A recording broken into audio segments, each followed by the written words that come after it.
பாஜக தலைவர் அண்ணாமலை எந்நேரமும் பதவி விலகலாம் என்கிற செய்தி ஊடகங்களை ஆக்கிரமித்துக் கொண்டிருந்தன. அண்ணாமலை இடத்திற்கு தென் மாவட்ட தலைவர் ஒருவரை பாஜக குறிவைத்திருப்பதாகவும் சொல்லப்பட்டது. குமரி மாவட்டத்தில் உள்ள வைத்தீஸ்வரம் என்னும் கிராமத்தில் 1960ஆம் ஆண்டு பிறந்தார் நயினார் நாகேந்திரன். சொந்த ஊரிலே பள்ளி படிப்பையும் திருநெல்வேலியில் உள்ள MTD இந்து கல்லூரியில் இளங்கலை பட்டமும் முடித்தார். ஆரல்வாய் மொழியில் உள்ள அறிஞர் அண்ணா கல்லூரியில் முதுகலை பட்டமும் பெற்றார். எம்ஜிஆரின் பேச்சுகளும் கொள்கைகளும் நயினார் நாகேந்திரனின் இளம் ரத்தத்தை சுண்டி இழுக்க எம்ஜிஆர் மறைந்த 2 ஆண்டுகளில் அதிமுகவில் அடிமட்ட தொண்டனாக இணைந்தார். தீவிர ஈடுபாட்டுடன் கட்சிக்குள் இயங்கிய நயினாருக்கு அதிமுகவில் அடுத்தடுத்த பொறுப்புகள் வந்து சேர்ந்தன. முதலில் பணக்குடி நகர செயலாளர், பின்னர் ஜெயலலிதா பேரவையின் மாநில செயலாளர் என்று படிப்படியாக முன்னேறிய நயினாருக்கு முதலில் 2001ஆம் ஆண்டு நடந்த சட்டமன்ற தேர்தலில் நெல்லை சட்டமன்ற தொகுதியில் போட்டியிடும் வாய்ப்பை வழங்கினார் ஜெயலலிதா. முதல் தேர்தலிலே 42,765 வாக்குகள் வித்தியாசத்தில் வெற்றி பெற்றார் நயினார். அவருக்கு மின்சாரம், தொழில்துறை மற்றும் போக்குவரத்து துறை அமைச்சர் பதவியும் கொடுத்தார் ஜெயலலிதா. 2011 சட்டமன்ற தேர்தலிலும் நெல்லை தொகுதியில் அவரை களமிறக்கினார் ஜெயலலிதா. ஆனால் இந்த முறை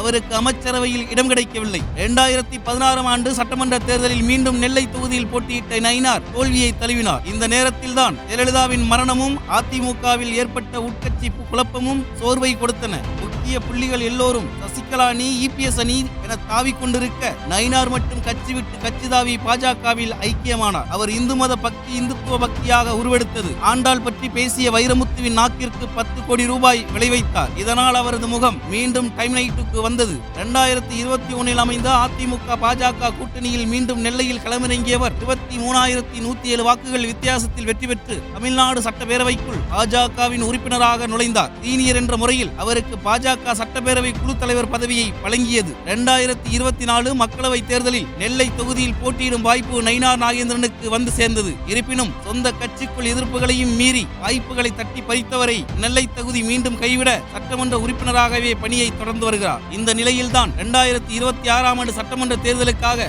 அதிமுகவுடன் மீண்டும் கூட்டணி அமைந்திருக்க நயினார் நாகேந்திரனுக்கு இன்னொரு ஜாக்பாட் காத்திருப்பதாக கூறப்படுகிறது.